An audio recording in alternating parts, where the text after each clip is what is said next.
Hello दोस्तों, आप सभी लोगों का हमारी यूट्यूब चैनल पर स्वागत है। आज हम लोग यहाँ पे बात करने वाले हैं नजुल भूमि क्या है, नजुल भूमि का क्या हस्तांतरण हो सकता है, यानी कोई भी जमीन अपना जमीन किसी और को बेच सकता है या नहीं बेच सकता। आज हम लोग उसके बारे में बात करने वाले हैं। तो चलिए शुरू करते हैं। तो नजुल भूमि क्या होता है, इसका क्या प्रावधान है, उसके बारे में हम लोग देखेंगे। तो सबसे पहले हम लोग यहाँ पे ये समझ लेते हैं कि कोई भी जमीन अगर खरीदने के लिए ढूंढता है तो वहाँ पे बहुत सारी जानकारी रखनी होती है। उसमें से कई मौके पर आप लोगों को देखने को मिलता है कि कहीं पे बोर्ड लगा होता है या किसी से आपको पता चलता है कि यह जमीन नजूल है। तो नजूल भूमि क्या होती है, नजूल भूमि को खरीदा या बेचा जा सकता है कि नहीं, इसके बारे में हम लोग संपूर्ण जो भारत संबंधित संपूर्ण जो कानून है उसके बारे में बात करेंगे। तो जैसा आप लोगों को पता होगा कि जमीन पे मालिकाना हक कई लोगों का हो सकता है। जैसे आपके पास भी जमीन होगा तो उस पर आपका मालिकाना हक होगा।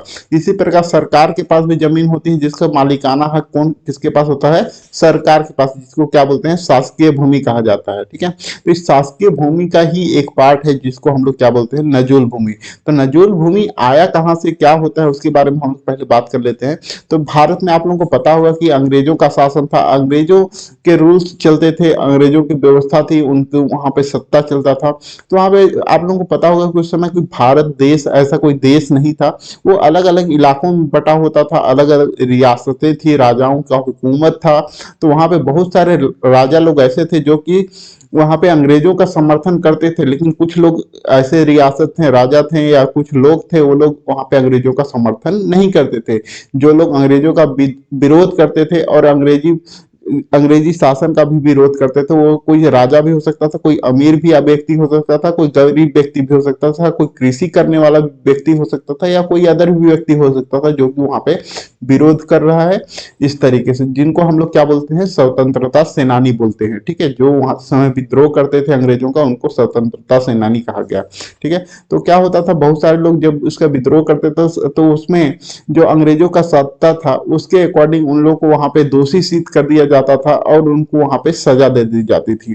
तो ऐसे में क्या होता था, कुछ लोग वहां पे विरोध करने के बाद वो लोग उस जगह को छोड़ के चले जाते थे कहीं और दूसरे गांव में, और वहां पे उनका जो जमीन था उसको वहां पे जो अंग्रेज लोग थे वो लोग अपने कब्जे में ले लेते थे और उस पर अपना हक जताते थे। ठीक है, तो इस तरीके के जो भी जमीन उनके पास आ गया उसको वो क्या बोले, नजूल जमीन।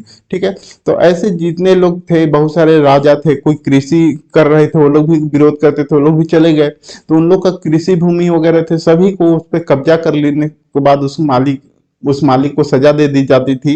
और उसके बाद यहाँ पे क्या हुआ, उस जमीन को नजुल भूमि कहा गया। तो स्वतंत्रता जब यहाँ पे आजाद हो गया भारत 1897 में विद्रोह के बाद, तो वहां पे जितने लोग उसके वारिस लोग थे जिनसे अंग्रेजों ने उनका जमीन छीन लिया था, ठीक है, तो उनके वारिस लोगों को जमीन वापस कर दिया गया। ठीक है, लेकिन कुछ लोग ऐसे थे जिसके जो जमीन ऐसी थी बहुत सारी जिसके मालिक का पता नहीं चला, उनके वारिस लोगों का पता नहीं चला कि उसके जमीन के वारिस कौन है। और कुछ लोग 1857 के विरोध में अपना गांव छोड़कर चले गए थे, वो लोग 100 साल के बाद आए तो उनके पास कोई रिकॉर्ड नहीं होने की वजह से उनको नजुल भूमि वहां पे साबित हो गई और वहां पे कोई उसका मालिकाना हक नहीं मिला, तो किसी के पास भी वो जमीन नहीं गई। ठीक है, ऐसी स्थिति में जितने भी जमीन थे वो सब सरकार के पास चली गई, और सरकार के पास जाने के बाद वह जमीन नजुल भूमि कहलाई। अब नजुल भूमि को क्या खरीदा या बेचा जा सकता है उसके बारे में हम लोग यहाँ पे बात कर लेते हैं। तो नजुल भूमि का शासकीय रिकॉर्ड, जितने भी गवर्नमेंट रिकॉर्ड है उसमें नजुल दर्ज है। ठीक है, तो उस जमीन का हस्तांतरण हो सकता है लेकिन उसका मालिकाना हक नहीं बदला जा सकता, यानी जो मालिक है वो आपका सरकार रहेगा, लेकिन उसका जो यूज करने के लिए है, ठीक है, उसका उपयोग करने के लिए उसको परिवर्तन किया जा सकता है। तो इस तरीके से नजुल भूमि कोई भी ले सकता है, लेकिन उसका जो मालिकाना हक रहेगा वो गवर्नमेंट का रहेगा। ठीक है, इस तरीके से जो कृषि भूमि है उसको भी 3 भागों में बांट दिया गया है, जैसे सिंचित भूमि, गैर सिंचित भूमि और बंजर भूमि।